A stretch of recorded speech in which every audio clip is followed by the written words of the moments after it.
ክርስቶስ ተነስቷል። ሞት ጠፍቷል። ክርስቶስ ተነስቷል። ክፎች ተጣሉ። ክርስቶስ ተነስቷል። መላእክት ደስ ይላቸዋል። ክርስቶስ ተነስቷል። ሕይወት ነፃ ወጥታለች። ክርስቶስ ተነስቷል። መቃብሩም ከሙታን ባዶ ነው። ክርስቶስ ተነስቷል። ላንቀላፉት በኩር ሆኖ ተነስቷል።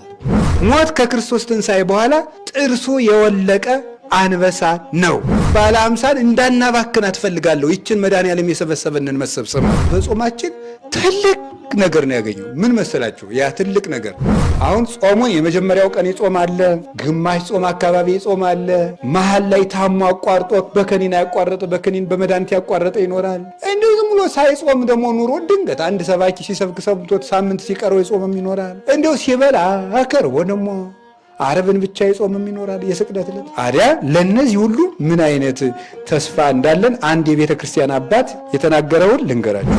የትንሣኤ ዕለት የሰጠንን ጸጋ ከነገ ሰኞ ጀምሮ እንዳናበላሻት። ባለ 50 ጌታ ዝም ብሎ እንዲሁ ልጆቼማ እንዲሁ 40 ቀን ለፍተው ጾመው ደግሞ 50 ቀንማ መብላት አለባቸው ብሎ አይደለም። ይገርማችሁም 40 ቀን ሙሉ እህል ሳይቀምሱ የሚጾሙም ደግሞ አሉ። በሳምንት የሚያከፍሉም አሉ። ሶስት ቀን እየቆዩ የሚበሉም አሉ። እንደ አቅሙ ጾሞ ለፍቶ ንስሐ የገባ ሰው ካለ እኩል ደስ ይበለው።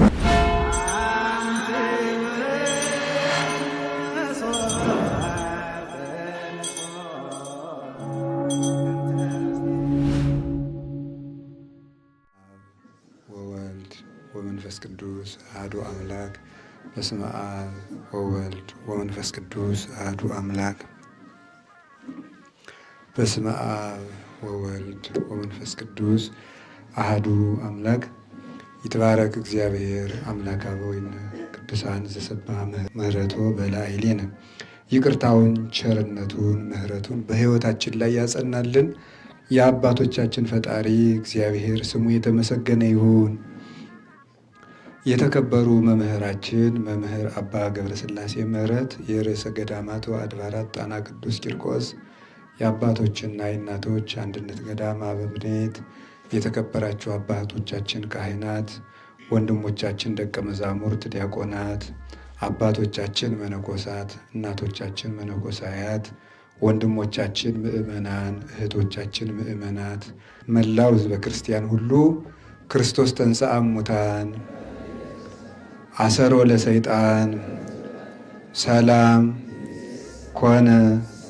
ሰላሙን የሰጠን አምላክ ስሙ የተመሰገነ ይሁን። እንኳን አደረሳችሁላችሁ።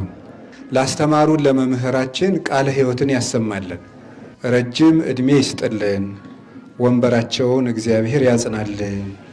በአባቶቻችን መንገድ ገዳሙን አገልግለው ክብር የሚቀበሉበት እንዲሆን የመድኃኔዓለም ቸርነቱ ሁልጊዜ በሄዱበት ቦታ ሁሉ አይለይብን። እግዚአብሔር ይስጥልን። በወንበሩ መምህር አባት አያሳጣን። በቸርነቱ እግዚአብሔር ሰው እየሰጠ እንደዚሁ ለሚያስፈልገን ነገር ሁሉ ይሰጠናል እና እሳቸው ለቤተ ክርስቲያን በሚያስፈልገው ቦታ ሁሉ ይገኛሉ። ቢቀድሱ አሳምረው ይቀድሳሉ። ባለሙያ ናቸው። ማሕሌት ቢቆሙ እንደሚገባ አከናውነው በተሰጣቸው ጸጋ ይቆማሉ። ቢያስተምሩ የመጻሕፍተ ብሉያት የመጻሕፍተ ሐዲሳት የትርጓሜ መምህር ናቸው። ሁሉም የሰጣቸው አንዳንድ ጊዜ አንዱ ኖሮት ሰው ሁለተኛው አይኖረውም። እግዚአብሔር ግን ሲያድል ሁሉንም የያዘ አባት ሰጥቶናል። እንደ ቸርነቱ እንደ እግዚአብሔር ፈቃድና በጸጋቸው ያቆይልን። ሁልጊዜም ቢሆን ከአባቶቻችን ክብር ሳይጎድሉብን ሳያንሱብን ክብር ጨምሮላቸው ጸጋ ጨምሮላቸው በገዳሙ እንዲኖሩ የገዳሙ መዓዛ እየበራ እንዲሄድ የእሳቸውም ጸጋ እንዲጨምር የመድኃኔዓለም ቸርነት አይለየብን። እኔ በበኩሌ በጣም ደስ ብሎኛል። ትምህርቱም በቂ ነው። ተገቢ ትምህርትም ነው የተማርነው። እግዚአብሔር ባስቀመጠን ቦታ ከተገኘን የትንሣኤውን ብርሃን በያሉበት ቦታ ሆነው ለጠበቁት እንደገለጸላቸው ለእኛም በያለንበት የሚያሻንን ነገር እግዚአብሔር ይሰጠናል የሚለው ተገቢ የሆነ ትምህርት ነው። ሁላችንም ያቃተን የደከመን ነገር እግዚአብሔር ካስቀመጠን ቦታ እየታጣን ስለሆነ በቸርነቱ እግዚአብሔር አያጉለን። ከአነስንበት ደግሞ አንስቶ ከፍ ያድርገን፣ መጨረሻችንን ያሳምርልን። እኔ አሁን የተነሳሁት 3 መልእክት ለማስተላለፍ ብቻ ነው። ሶስት መልእክት ትንሣኤን አስመልክቼ መልእክት ብቻ አስተላልፋለሁ። ተገቢ የሆነ የትንሣኤው ትምህርት በመምህራችን በኩል ስለተሰጠን ማለት ነው። የመጀመሪያው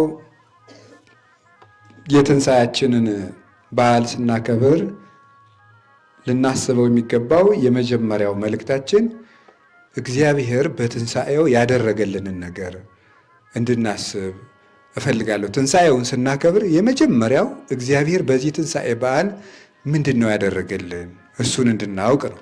ሁለተኛውን መልእክት ስደርስበት በአጭር ነው ማስተላልፋቸው። የመጀመሪያው በዚህ ትንሣኤ ምንድን ነው የተደረገልን እና ቅዱስ ሙሴ ኦሪት ዘጸአት ምዕራፍ 14 ቁጥር 14 ላይ እንዲህ የሚል ቃል ተናግሯል። እግዚአብሔር አምላክክሙ ይጸብ ለክሙ ወአንትሙ አርምሙ። እግዚአብሔር አምላካችሁ ስለ እናንተ ይዋጋል፣ እናንተም ዝም ትላላችሁ ይላል። እግዚአብሔር አምላካችሁ ስለ እናንተ ይዋጋል፣ እናንተም ዝም ትላላችሁ። ይሄ ለጊዜው እስራኤል ባሕረ ኤርትራ ሲደርሱ ሲጨነቁ አቅማቸው በሙሉ ተፈትኖ ሲያልቅ በፊት ለፊት ባህር፣ ከኋላ ጦር፣ በኋላ ጦር፣ በፊት ባህር ችግር ነው ይሄ። በዚህ ሲጨነቁ እግዚአብሔር ስለ እናንተ ይዋጋል እናንተ ዝም ትላላችሁ ማለት ይሄ እናንተ የምትመልሱት ነገር አይደለም ማለት ነው። ተከትሏችሁ የመጣውን ጦርም አትችሉትም። የአንድ ሀገር መንግስት ነው የመጣባችሁ። ፊት ለፊታችሁ ያለውን ባህርም እናንተ አይሆንላችሁም። ወይ ጀልባ የላችሁ ወይ መርከብ የላችሁ። ይሄ የእግዚአብሔር ድርሻ ነው። እናንተ ዝም በሉ ማለት እመኑ ብቻ ማለት ነው። እናንተ እመኑ እንጂ ይሄ በእናንተ የሚሆን አይደለም አላቸው። እንደተባለው ማመኑ፣ ባህሩም ተከፈለ፣ እስራኤልም ተሻገሩ፣ ጠላትም ጠፋላቸው። ለእኛ ለሐዲስ ኪዳን ምንድን ነው የሚያስተምረን? እናንተ ዝም ትላላችሁ፣ እግዚአብሔር አምላካችሁ ስለ እናንተ ይዋጋል የሚለው መጀመሪያ እስራኤል እንዳልኳችሁ ምንም ማድረግ የማይችሉት ጊዜ ላይ ነው የተነገራቸው። ጌታችን ኢየሱስ ክርስቶስ የመጣ ምንም ማድረግ በማንችልበት ጊዜ ነበር። ምንም ማድረግ የማንችልበት ጊዜ መጀመሪያ እግዚአብሔር አክብሮ ሸልሞ ፈጥሮናል። እንደተማር ነው ወደዚያ ውስጥ አልወስዳቸውም። ካፈጣጠር መልኩን ሰጥቶ ለይቶ ፈጥሮናል። ከቦታ መርጦ ገነት የምትባል ቦታ መርጦ ሰጥቶናል። ከቅዱሳን መላእክት ጋር አስተባብሮናል። የዘላለም ሕይወትን ሰጥቶናል። አዋቂ አእምሮ ሰጥቶናል። ክፉና ደግን መለያ ሰውን በራሱ አምሳል ዘላለማዊ ፍጡር አድርጎ ፈጥሯል። ይህ እግዚአብሔር ፍጹም የሆነ ልግስናው ነው። ከዚህ በኋላ ያልተሰጠንን ሽተን ያልተገባ ተመኝተን የእግዚአብሔርን አደራ በልተን ጎድለን በመገኘታችን ምክንያት ቸር አባት የሆነው እግዚአብሔር ልጆቹ ባለጌ እንዲሆኑ አይፈልግምና ሊቆነጥጠን ፈልጎ ከገነት አስወጣን፣ ትንሽም ቀጣን። አሁን ከገነት ከወጣን በኋላ 4 የማንችላቸው ችግሮች ነበሩብን። ችግር 1 ኃጢአት፣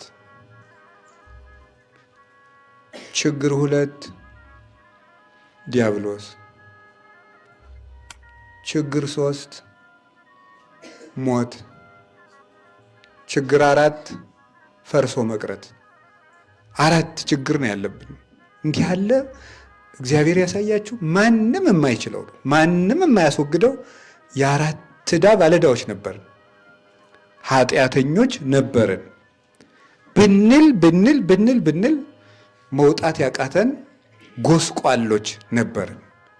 በእውነት ያ ዛሬም እንኳ በዚሁ ዘመን ሁነን እንዲህ ማድረጋችን ቢያስደንቅም እግዚአብሔር በምሕረቱ ያንሳንና ቀድሞ እንዲህ ያለን የኃጢአት ወግታ የጣለቻቸው ብዙ ናቸው ይላል ሰሎሞን።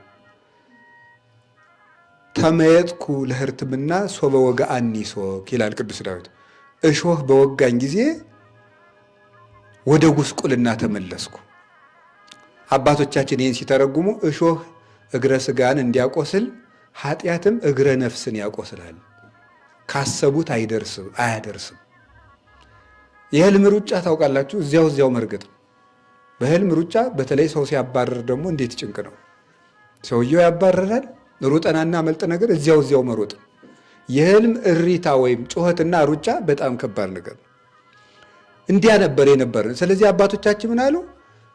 አምላኬ ገይሳቤከ ጸማት ነፍሴ ለከ ማይዚ እበጽሕ ወሬ ገጾ ለአምላኬ፣ ፈጣሪ ወደ አንተ ገሰግሳለሁ መቼ ደርሳለሁ አሉ። ቢርቃቸው እንዴት ብለው ይራመዱ? ወግቶ ዞን የኃጢአት እሾህ ወግቶ ቸንክሮ አባቶቻችን ከአዳም እስከ ሙሴ ያሉትን በሙሉ ቸንክሮ ይዞ የነበረ አላራምድ ያለ ችንካር ነበረብን። የኃጢአት ችንካር ይሄ ነው ይዞን የነበረው። እንኳን ከሰማይ የት እንድረስ? ቅዱስ ዳዊት እኮ መኑ ይወስደኝ ውስጥ ሀገረ ጥቅም መኑ ይመራሃኒ እስከ ኤዶምያስ፣ እንደው ማን በወሰደኝ ወደዚህ አለ። አቃት መኑ እሙሃበኒ ክንፈ ከመርግብ እስር ዋይርፍ፣ እረ እንደው በርር የማመልጥበት እንደ ርግብ ያለ ክንፍ ማን በሰጠኝ አለ። መርመስመስ ነበር ስራችን። በቃ ለሰማይ ተፈጥረን እንደ ትል መርመስመስ ምድር ለምድር። እግራችን ተወግቷልና እግራችን ተቸንክሯልና አሁን ቸሩ አምላክ ኢየሱስ ክርስቶስ በዓይነ ምሕረት ተመለከተ። ወገኖቹ እንደተጎዳን አየን። ቅዱስ አትናቴዎስ በይንተ ሥጋዌ በሚለው መጽሐፉ ላይ እንኳንስ እግዚአብሔር ንጉሥ እንኳን የራሱ ስዕል ትቢያ ሲወርሰው ዝም ይላልን ይላል። ንጉሥ እንኳን የራሱ ፎቶ ትቢያ ወርሶት ቢሄድ ደስ ይለዋል? እንደዚያ ከሆነ ከፎቶ በላይ የሆነ የእግዚአብሔር መልኩ የሆነ የሰው ልጅ ትቢያ ሲወርሰው እግዚአብሔር ዝም ይላል ይላል። ስለዚህ ውድቀታችን ተመልክቶ ወደዚህ ዓለም መጣ፣ ኃጢአትንም ቀጣት በሥጋው። ኢይኩን ፍሬ በውስቴትኪ፣ እንግዲህ ፍሬ አይገኝብሽ።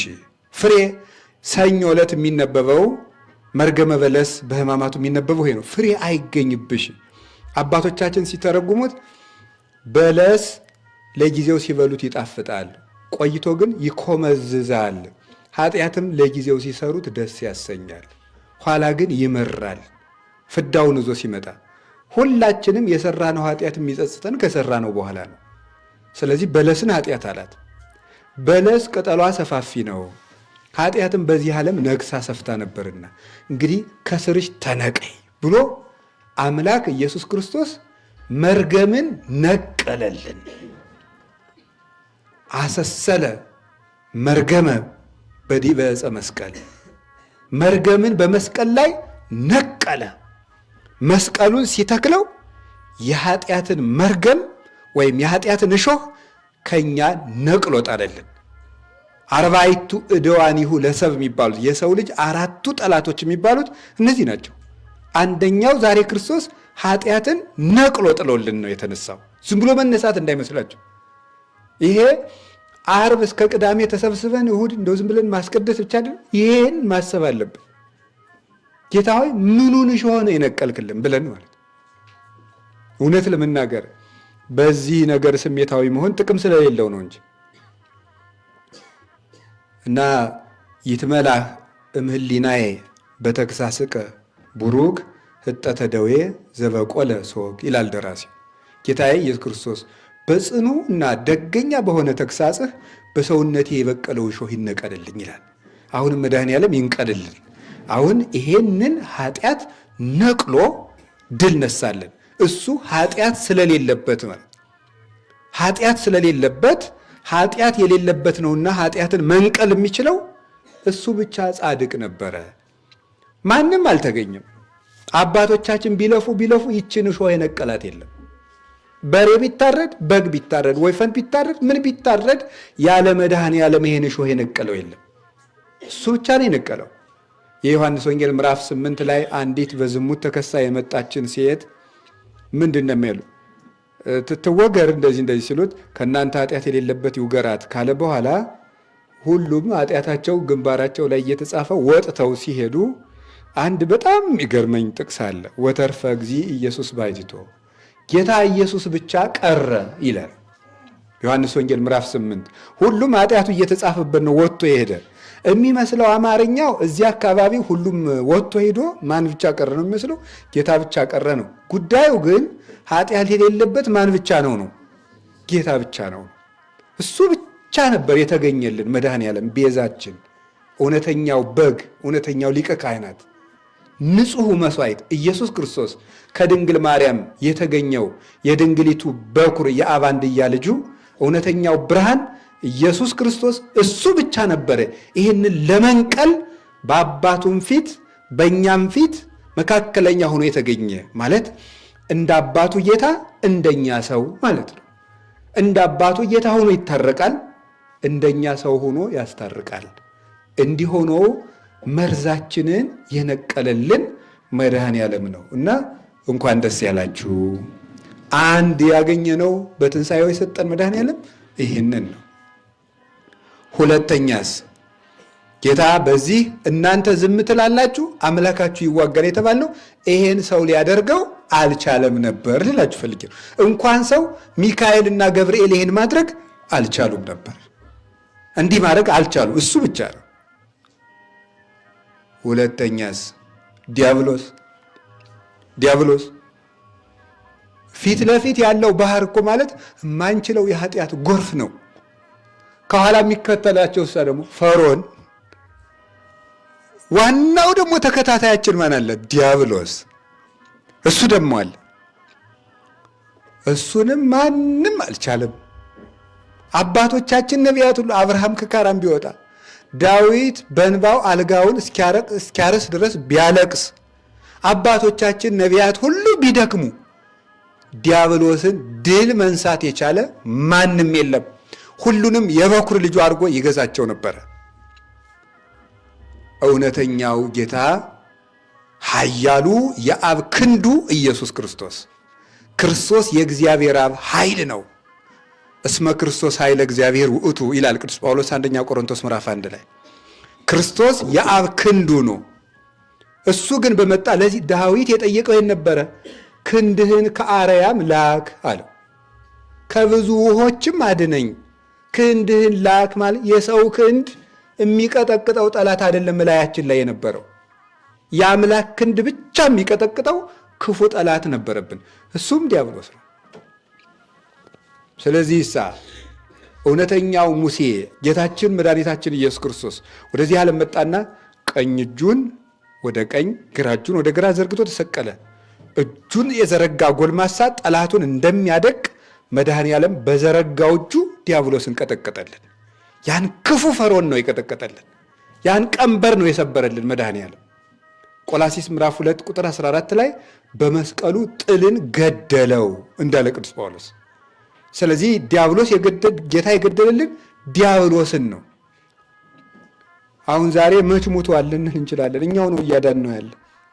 ዲያብሎስ ሙቶ ነበር። መጽሐፍ ምንድን ነው የሚለው? ሞት ሆይ መውጊያ ወዴት አለ አይደል የሚለው። አሁን ሰይጣን ምን አይነት ሆኗል ሲባል አባቶቻችን ምንድን ነው የሚሉት? መርዙን እንደተፋ እባብ ነው። መርዙን የተፋ እባብ ምን እጅ ላይ ቢጠመጥሙት እዚህ ላይ ቢጠመጥሙት ምን አባቱን ያደርጋል? ወዲህ ቢቅለበለም ማለት ነው። ግን ሕፃኑን ያስደነግጣል። አሁን እኔና እናንተ ነው ሕፃን ማለት እንደኔ ያለው የእምነት ብስለት የሌለው የቅድስና ብስለት የሌለው እኔን ሲያስፈራራኝ ነው የሚያድር፣ ሲያሯሩጠኝ ሲያጨናንቀኝ ይውላል። እኔን ደካማው ለልጅ ነው እንጂ የሚያስደነግጥ ያኛው አታይ መርዙ ተፍቷል፣ ይሄ ምንም አያረገም ብሎ ይደፍረዋል። ትልልቆቹ ደፍረውታል። እኛ ምን ሆነን ነው ያቃተን? ልጅ ሆነን። እግዚአብሔር ያብስለን ትልቅ ያርገን እንጂ ዲያብሎስ እንግዲህ መርዙን ተፍቷል።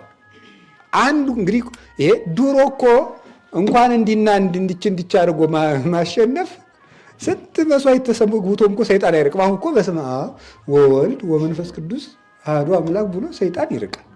እስቲ ተመልኩ፣ ጣትን እንዲች ማድረግ ሰይጣንን ሊያርቀው ይችላል? ላመነ ልቡ ለቀና ጥመት ለሌለበት ግን ይችላል። ዲያብሎስን ነው ክርስቶስ ድል ይነሳልን። የተማረከ ወታደርን ሕፃን ልጅ እንደሚጎትተው ዲያብሎስን ድል ነስቶ መርዙን አስተፍቶ ኃይሉን አጥፍቶ እንኩ እንግዲህ እንደፈለጋችሁ አድርጉት ብሎ መድኃኔዓለም ሰጥቶናል። ስለዚህ ክርስቶስ ድል የነሳልን እሱን ነው። ከዲያብሎስ ቀንበር ነፃ ላወጣን ለትንሣኤያችን በኩር ለኢየሱስ ክርስቶስ ክብር ምስጋና ይግባው። 2 ሦስተኛው ሞት ነው። ሦስተኛው የሰው ልጅ ጠላቱ ሞት ነው። ሞት ያስፈራል። ቅዱስ ዳዊት ወመፃ እንዲሁ ዳዊትን ያህል ንጉሥ እኮ ሞትን ይፍራው። በጠጠር ሰው ሲገል የምናውቀው ቅዱስ ዳዊት ወመፃኒ ድንጋጼ የሞት ፍርሃት ወረአድ ወሐዘኒ፣ የሞት ፍርሃት ድንጋጤ መጣብኝ ብሎ ሞትን ፈርቷል። ጉልበቴ ተብረከረከ ይላል። የሰው ልጅ ሊፈታውና ሊመልሰው የማይችለው ከባዱ ነገር ምንድን ነው ብትሉኝ ሞት ነው። እስቲ ከእናንተ መካከል ሞት የማይፈራ የለም ማለት አይቻልም። የማይፈራም ይኖራል። የሰውን ልጅ መደምደም አይቻልም። በነገራችን ላይ በዚህ ዘመን በጣም ከባዱ ነገር ጠቅልሎ መደምደም ነው። ምን አሁን ሁሉ ሌባ ነው። እንዲሁ ስንቱን ሰው አየው በየቤቱ እየሄድክ እንዲሁ ነውር አይደለም። ሁሉ ሌባ ነው እኮ ሁሉ አስመሳይ ነው። የታየው ሁሉ ሲያስመሰል። አሁን እኮ ሰው እኮ አይለወጥም። ዝም ብላችሁ ነው እኮ የምትሰብኩ ይላል ደግሞ አንዳንዱ ሰው። እንዲሁ አንተ አምላክ ነህ ሰው መለወጡና አለመለወጡን የምታውቅ? እንዲህ ያለ ትዕቢት እኮ እንዲሁ እንዴት ያለ ክፋት መሰላችሁ። ሰው እኮ አይለወጥም፣ በቃ ምንም አይለወጥም። ወይ ግሩ! እግዚአብሔር ከእንዲህ ያለ ደፋር ልብ ይሰውራል።